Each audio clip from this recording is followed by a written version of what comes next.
In a world of technology, the way students learn has changed dramatically. Previous generations had maps on walls to study different areas of history. Magnetic compasses were used to show which ways adventurers traveled, while inches were compared to miles on maps, and keys labeled where capitals were located. With Google Earth, these things can be done, but with more depth. Google Earth is a tool to show every inch of the globe from a bird's eye view. It can measure distances with 2 clicks of the mouse. It can fly you from Washington to Cairo in seconds. With Google Earth, teaching a social studies course could be more interactive and understandable for today's students. With Google Earth, students can study the areas of Eurasia that were conquered by Alexander the Great.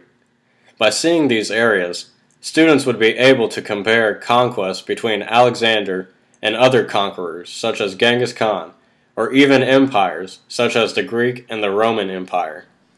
Also with Google Earth, students would be able to map out campaigns that were fought during World War II. For U.S. history, students could examine the areas that were inhabited by Native Americans and how the Louisiana Purchase forced them to move farther away from their homes.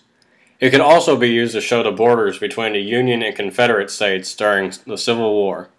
In a geography setting, students could use Google Earth to map and find the length of the Nile River, or the height of Mount Everest.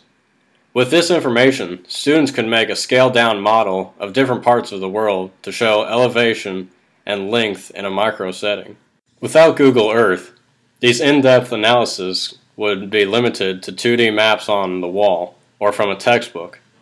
If students had the opportunity to use a readily available source like Google Earth, they could not only learn more about the subject, but they could adventure along with history, exploring the path that many before have taken.